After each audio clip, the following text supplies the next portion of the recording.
You don't wake up one day and decide to disappear, you learn it gradually, like a second language taught in sighs and sideways glances. I don't remember the exact moment I stopped speaking unless spoken to, or when I mastered the art of smiling while swallowing the sharp taste of disappointment. But I know I was young, too young to understand that love, in our house, wasn't given freely. It was earned. And I wasn't earning fast enough. My name is Sophie Callahan. I was born in a town so small it didn't even have a hospital. My mother delivered me in the back of a nurse's pickup truck outside the local fire station. That should have been a clue, I guess. I arrived in this world inconvenient, messy, and too early for anyone's schedule. We lived in a crumbling blue duplex at the edge of Maplewood, Ohio. A place where winters lasted 6 months and silence echoed louder than words. My mother worked 2 jobs, morning shifts at Carlisle's Diner and overnight shifts at the Twin Pines Retirement Center. That left about 3 hours a day where she wasn't physically working, and those hours were usually spent sleeping, worrying, or pretending neither of us existed. She was 33 when she had me. Alone, exhausted, and already disappointed by life.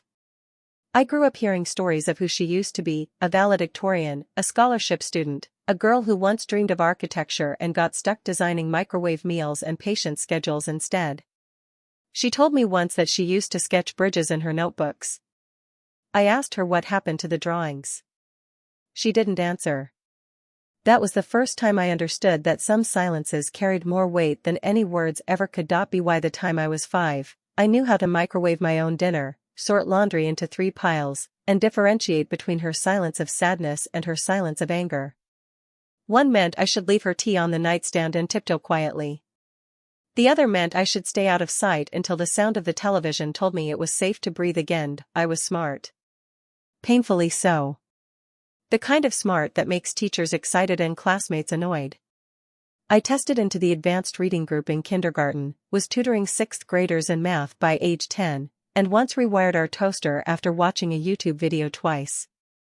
My mother didn't attend the awards ceremonies. She said she was proud, but only in passing. Like how you say bless you after a sneeze, habit, not heart. Instead, she leaned on me in ways no child should ever be leaned on. When the electricity bill was past due, she handed me the notice and asked if I could figure out a payment plan. When her boyfriend walked out, again, she cried into my shoulder and whispered things no daughter should ever hear about the men who disappointed her. She made me into her therapist, her secretary, her emotional sponge. But never her child. There was never space for my feelings. If I cried, it was weakness. If I complained, I was ungrateful. If I asked for more time, more attention, more anything, I was selfish. I learned to pack my hurt into boxes with no labels and stack them neatly behind a practiced smile and straight A report cards. By 12, I had figured out that emotional transparency was a luxury only people with safety nets could afford.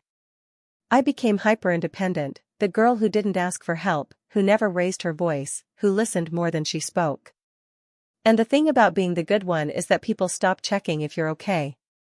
They assume you are, simply because you don't scream. When I turned 16, I built my first app.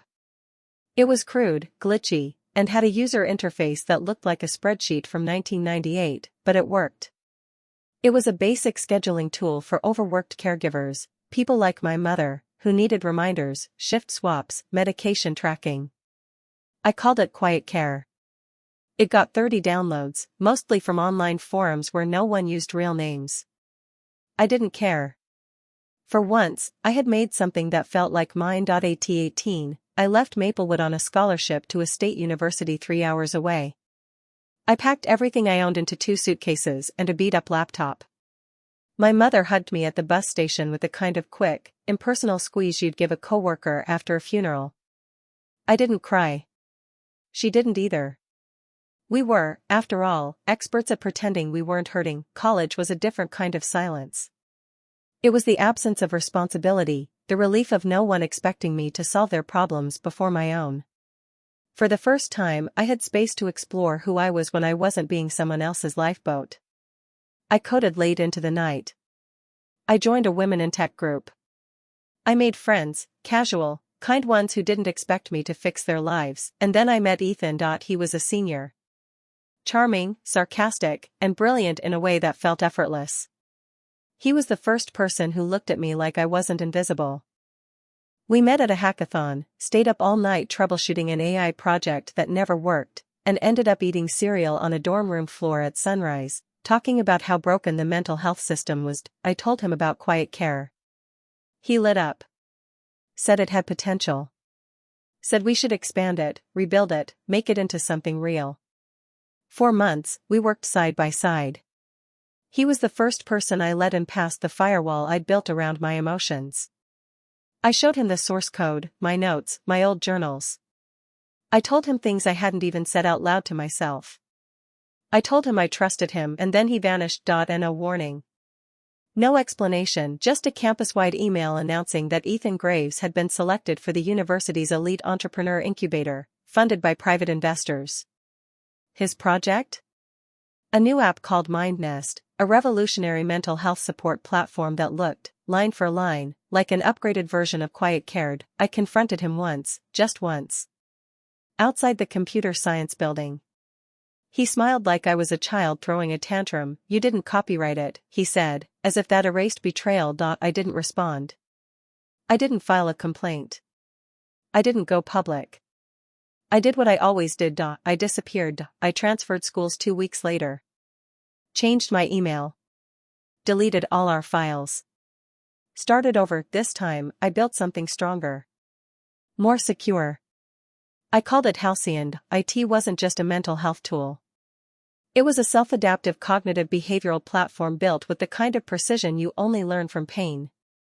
I coded every line myself. I tested it relentlessly. And when a private investor from Chicago offered me $4 million for a majority share, I sold it without blinking. No one knew. Not my professors.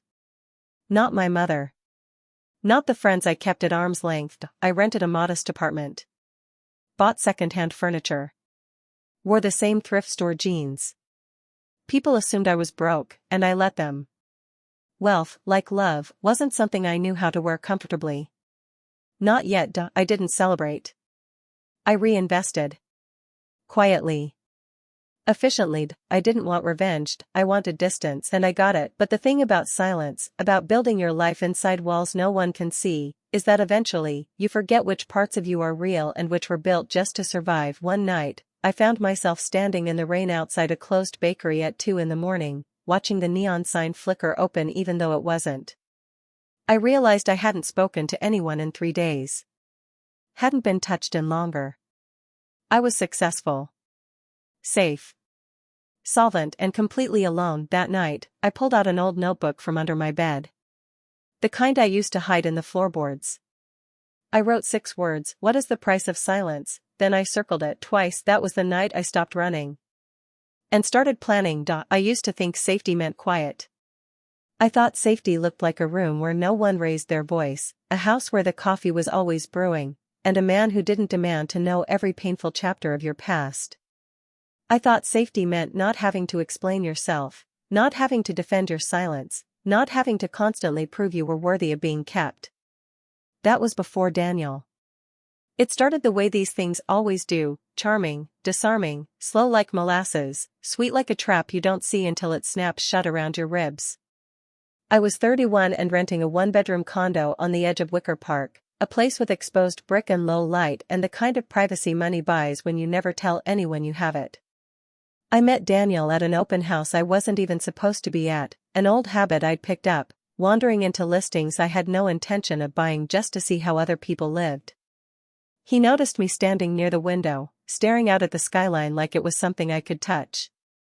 "You're either a poet or running from something," he said, grinning with the kind of confidence that didn't feel like a performance, at least not yet. I gave him a noncommittal shrug, the kind I had perfected over the years, and turned back toward the empty living room. "Can't it be both?" He laughed, not the kind of laugh that fills a room, but the kind that feels like it's testing the temperature of your soul. That was Daniel. Always checking to see if the air had shifted.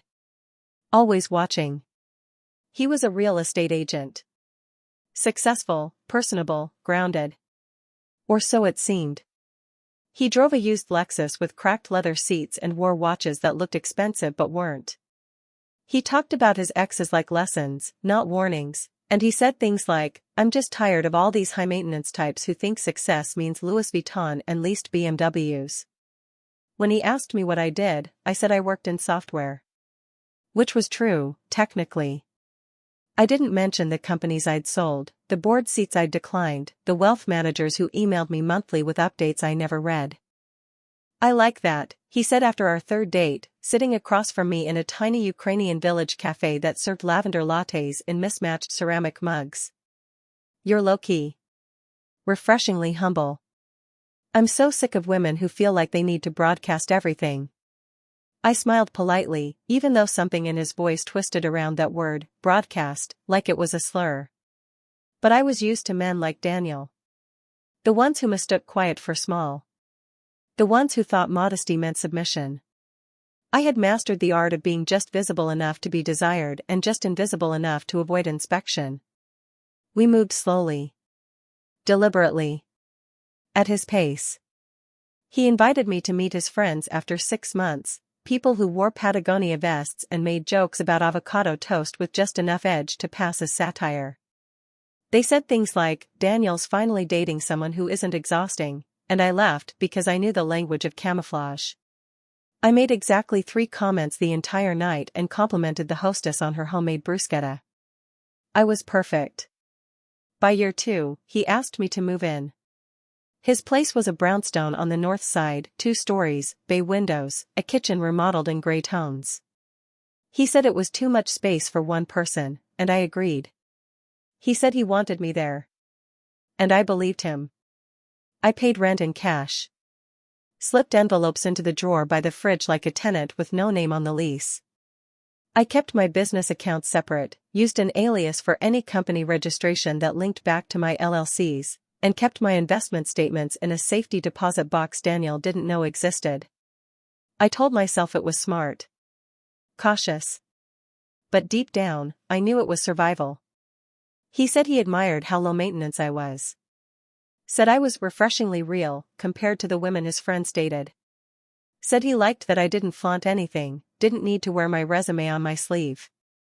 "You're just easy," he said one night, kissing my forehead as he headed to bed. It was meant as a compliment. I told myself it was one. But over time, the air shifted. It started with jokes, the kind that sat between your shoulder blades and stayed long after the laughter faded. He'd say things like, "Must be nice not having to worry about a real job," whenever I turned down consulting gigs because I didn't need the money or the stress. He'd mock influencers on Instagram, then glance sideways at me and add, "At least you're not like them." When he bought a new entertainment system for the den, I said nothing about the cost. When he came home with a custom leather sofa, because real men deserve comfort, I didn't ask how much he spent. I just cleaned the receipts out of the trash and filed them mentally under things I pay for without being asked. But then came the first real shift. He lost a deal. A big one. Something about a buyer backing out, the market turning, blah blah blah. He came home tight-jawed and pale, poured 2 fingers of bourbon, and stared at me like I'd broken something. "You know," he said slowly, "I'm the one paying for this life." I blinked. "You mean the house?" "I mean all of it. The lifestyle. The security. The structure. You just get to float around like some shadow." "It's my name on the deed." I said nothing. Because what was there to say? It was his name on the deed. But the mortgage? That was me. The utilities? Covered quietly. The food, the upgrades, the vacations we didn't call vacations? That was me, too. But I stayed quiet. Because that's what I did. That's what safety looked like. Not arguing. Not demanding. Not escalating. A week later, he forgot to pick me up from the airport. 2 days after that, he said I should start pulling more weight if I was going to live like this. I didn't correct him. I didn't remind him of the money I funneled into our lives without a paper trail.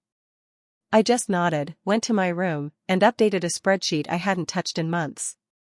Net worth, $15.4 million. The final crack came fast. He'd lost another deal.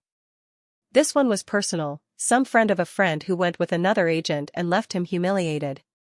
He came home shaking, poured himself bourbon straight from the bottle, and stared at me like I was made of glass he was ready to shatter. "You're a financial liability," he spat. "I need someone who contributes. Someone real. You have 48 hours to leave."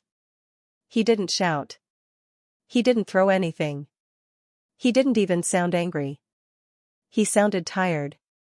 Like I was a mistake he had finally run out of excuses for. I looked at him. Not shocked.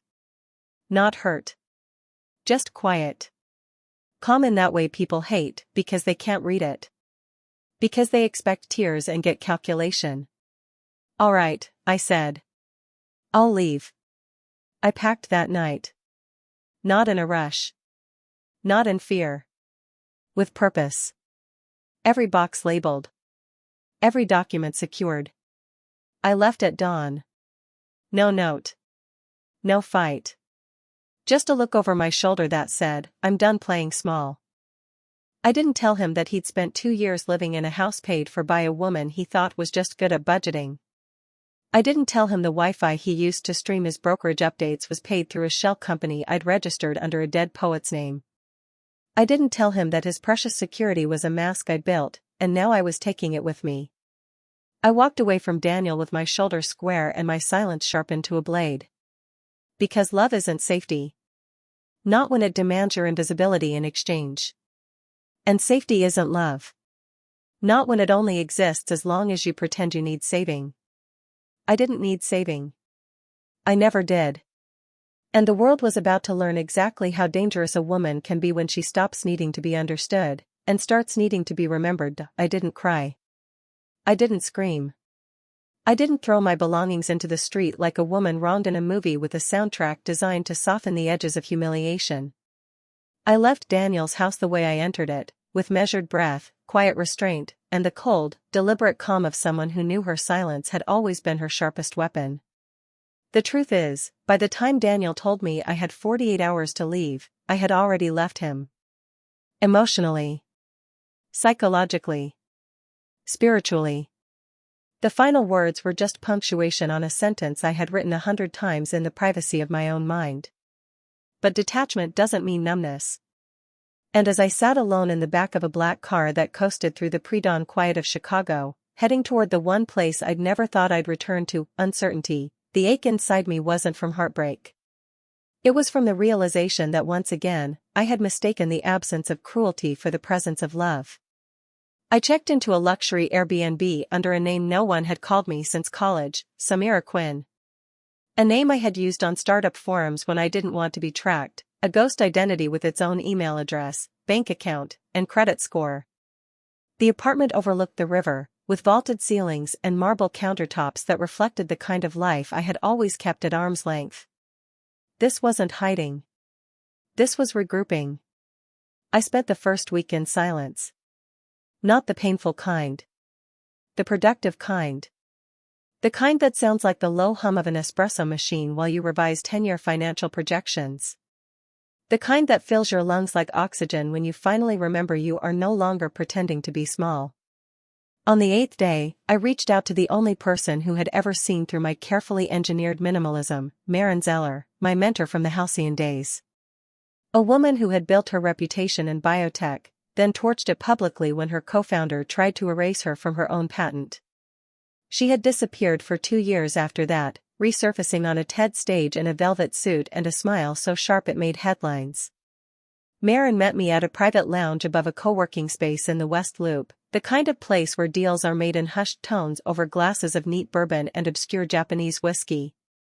"You look like a woman who just remembered what she's capable of," she said, handing me a glass without asking what I wanted. "I'm not angry," I replied. "Just, done." She nodded, her eyes assessing me the way only women who've survived betrayal know how to look, not for wounds, but for weapons. "You're not here to rage," she said. "You're here to build." I didn't smile. I didn't have to. That night, I opened my notebook. The same kind I had filled with wireframes in college. The one I carried from dorm to dorm, apartment to apartment. I labeled the first page with 3 words: it wasn't revenge. It wasn't retaliation. It was revelation. A slow, deliberate unfolding of truth through strategy, dignity, and unmistakable presence. The kind of presence people mistake for fate, when in reality, it's designed. I bought the condo next to Daniel's. Not under my name, that would have been too easy, too loud. I used a holding company registered in Delaware, scrubbed through a trust with no obvious beneficiaries. I paid in full. Renovation began 3 days later. Floor-to-ceiling windows. Soundproof conference rooms. Black steel and soft walnut. The design was intentional, elegance without pretense, innovation without noise.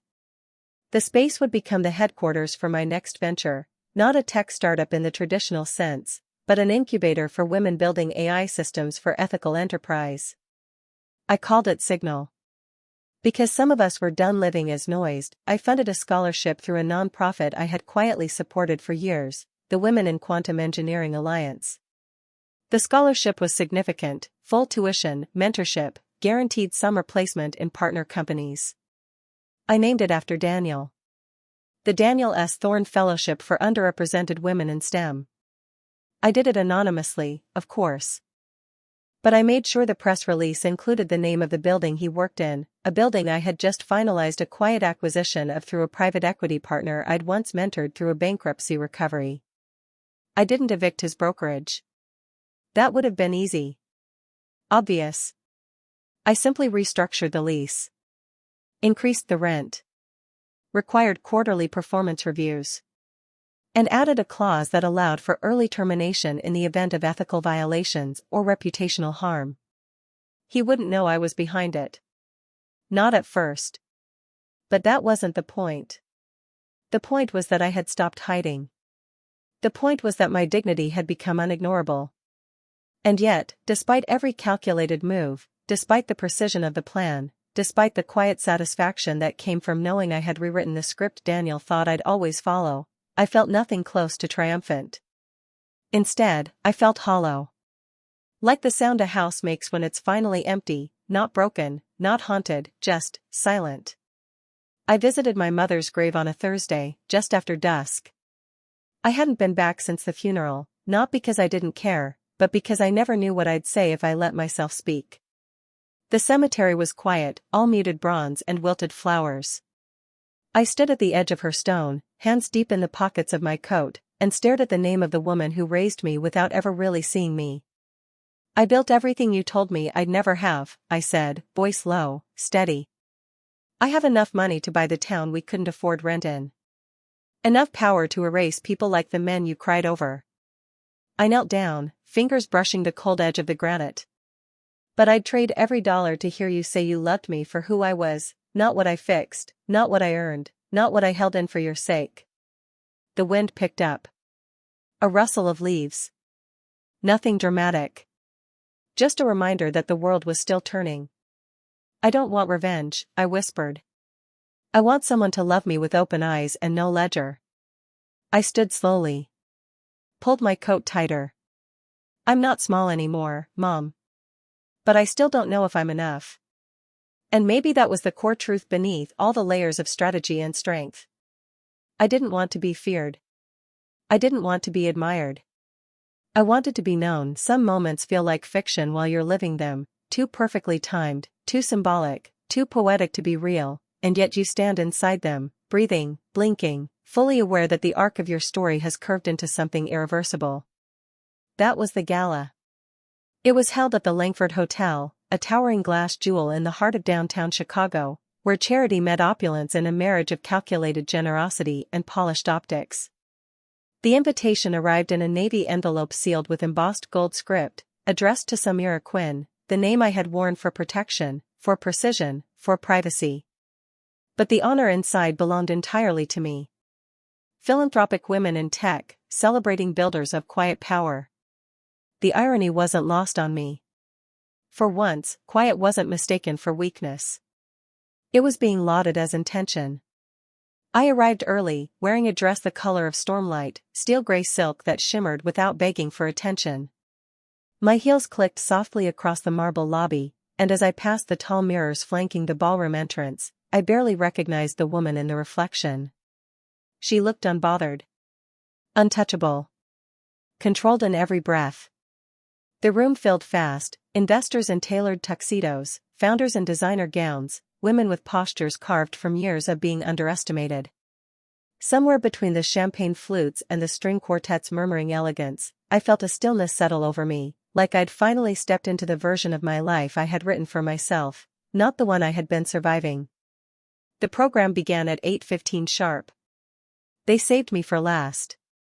The MC, a CEO with a resume longer than most novels and cheekbones that could slice granite, introduced me with carefully chosen words: an innovator in mental health tech, a silent force behind several ethics-driven AI platforms, and the anonymous donor behind the Daniel S. Thorne Fellowship.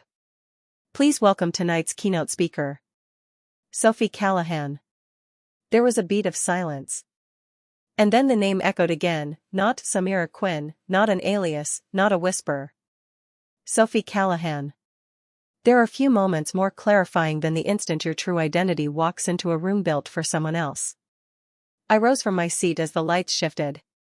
Polite applause rippled through the ballroom like a tremor, and I walked toward the stage with the measured calm of someone who had nothing left to prove, not because she was invulnerable, but because she had stopped needing permission to be visible. And that's when I saw him. Daniel. Standing near the back, next to a woman in a green cocktail dress who leaned into him with the familiar ease of someone who hadn't yet learned the cost of proximity. His expression wasn't shocked, it was something more dangerous. Recognition. Like a man waking up to find the exit door sealed shut by his own hands. I took the stage and spoke without notes. Not about code. Not about startups. But about power. Real power, I said, voice steady, eyes scanning the room, isn't loud. It doesn't dominate conversations. It doesn't crush others to win. Real power is the ability to hold your value without forcing anyone to see it. I didn't name him. I didn't need to. By the time I finished, the applause wasn't polite. It was full. And Daniel? He couldn't look away. I received 6 messages from him that night. The first 3 were half apologies, wrapped in defensiveness. The 4th was a plea. The 5th was silence. The 6th simply read, please. Just meet me. I said yes. Not because I needed closure. But because I needed to see, in person, the limits of what he thought love meant. We met at a private cafe in Lincoln Square, a place quiet enough to hear every word but public enough to prevent performance. He was already seated when I arrived, hands clasped, face drawn tight with the regret of a man who realized he mistook gold for gravel. You look different, he said, standing too slowly. No, I replied, sitting. I look the same. You're just seeing me clearly for the first time. He didn't argue. That was new. I've watched your speech 3 times, he said. I didn't know. You didn't want to know, I cut in, not cruel, just factual. There's a difference. He exhaled hard, rubbed the back of his neck like it would summon clarity. I was under pressure, he said. Deals falling through. My finances a mess. I said things I didn't mean. No, I said again, folding my hands. You meant every word. What you didn't mean was for me to hear them. He blinked. Sophie. You thought I was a liability because you couldn't see past your own limitations, I continued, voice calm, cadence deliberate. Money didn't blind you, Daniel. Your ego did. He looked away, jaw tight. I didn't know who you were, he said. No, I said. You didn't want me to be more than what made you feel comfortable. I let the silence stretch, the weight of it pressing into the corners of the room. I bought your building, I said, finally. Quietly. Legally. Through a firm you didn't vet. His eyes widened. He didn't speak. I'm transferring ownership to a minority-run firm, I continued, watching him carefully. They work with first-generation real estate entrepreneurs. They build portfolios from scratch. They've never had a leg up, only a ladder they carved themselves. He stared at me, unblinking. I'm not doing this to hurt you, I said. This isn't revenge. This is restoration. This is the course correction you never made. He tried to speak, but the words didn't come. His mouth opened, then closed, like he'd forgotten how to form sentences without the scaffolding of control. And then the collapse. It started in his shoulders, the drop. Then the breath. Shallow. Rapid. His hand trembled as he reached for his coffee, then stopped, as if even that small motion was too much weight to carry. I didn't know, he whispered. You didn't look, I replied. He broke down then. Not loudly. Not dramatically. Just broke. The kind of breaking that comes not from loss of money, but the realization that you had proximity to something extraordinary and walked away because you couldn't recognize it without packaging it first. I stood slowly, the scrape of the chair deliberate. You didn't lose me because I was invisible, I said, voice steady, final. You lost me because you only loved what you could explain.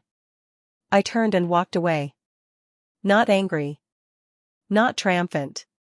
Just done. Because value isn't measured in how many people see you. It's measured in how clearly you see yourself, and how little you're willing to settle for anyone who doesn't. There's a kind of silence found only on remote coastlines where no one knows your name, no one watches your rhythm, and the wind writes lullabies in a dialect you were always meant to understand. I moved here in the last year of my 30s, not because I had anything left to run from, but because I had finally stopped needing to justify the space I occupied in the world. The mornings arrive in slow, salty layers, each one carrying the promise of nothing urgent and everything necessary, coffee, ocean mist, and the sacred act of not being needed by anyone but myself. I run an incubator now, built out of an old lighthouse compound that we renovated into something stunning, sharp windows, minimalist angles, long tables where women who were once silenced now blueprint the future of tech innovation. We take in women who don't come from privilege, whose voices have never been tuned to the frequency of comfort, women who had to become problem solvers before they turned 16 and had ideas overlooked because they didn't wear polish on their nails or pedigree on their sleeve. These women do not apologize when they speak, and more importantly, they no longer whisper when they name what they want. Our incubator isn't flashy. It's not crawling with venture capitalists or polished influencers posing in glass offices with neon slogans about grit. We don't accept pitch decks written in buzzwords or business plans built solely for exit strategy. We accept women who want to change lives, starting with their own, and who understand that real power doesn't need hashtags to matter. I no longer wear disguise as protection, nor do I lead with my accomplishments like a shield I hope someone admires. I tell people what I do when I want to, never earlier, never louder, never to preempt their assumptions or soften their judgment. If they see my life and reduce it to novelty, that's a reflection of their own limitations, not mine. There is a man now, and I never thought I would say that again, not after everything I had folded into the last chapter and buried beneath layers of logic and control. His name is Jonas, and he doesn't flinch when I talk about autonomy, ambition, or how much I've earned without anyone's permission. We met in Lisbon, both speaking on ethics and innovation, he on modular housing for refugees, me on transparency and AI for educational equity.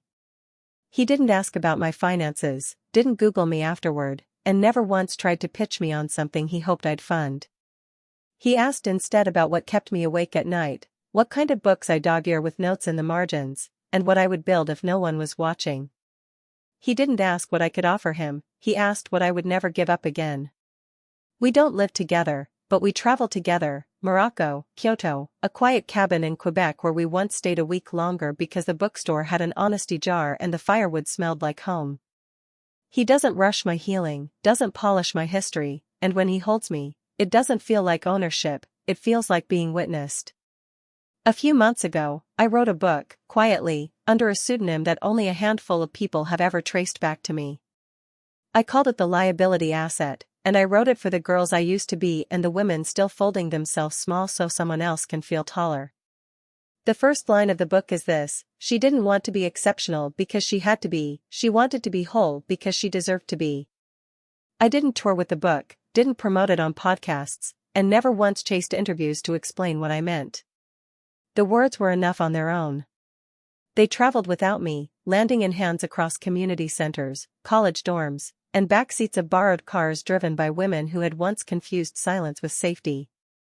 But what brought it full circle wasn't the sales or the whispered book club invitations from Fortune 500 executives hiding under book club aliases. It was a single invitation printed on old-school stationery from Waverly High School, the place I once begged the universe to let me leave without being remembered. It was signed by a retired counselor I barely recalled, now volunteering to support the next round of Sophies and asking if I would speak on career day to a room full of girls raised on TikTok and chaos, who still think success is something you have to buy before you're allowed to believe in it. I said yes. Not because I owed anyone a speech, but because I wanted to see what healing looked like when you walked back into the room you first disappeared from, and stayed visible without flinching. The auditorium was exactly as I remembered it, which somehow made it easier: the same creaky floors, the same curtain that smelled like dust and drama club, the same flickering lights that made even applause feel hesitant.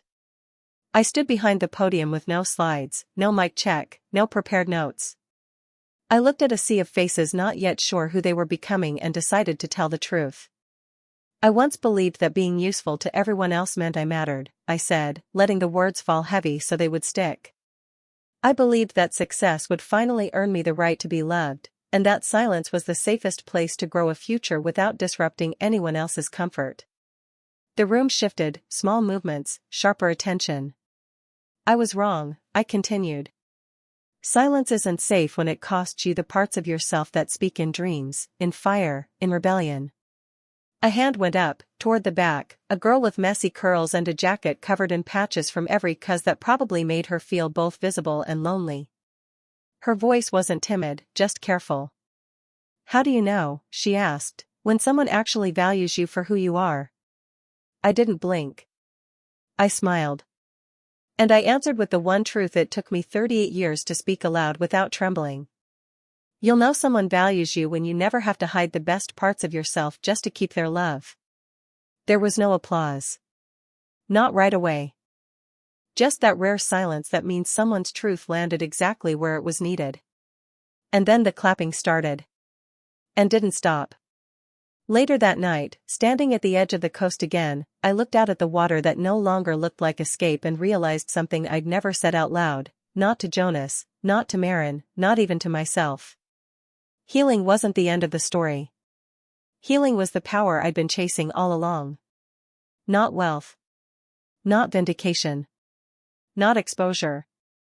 But this, standing fully inside my own life without apology, without disguise, without fear that love required translation.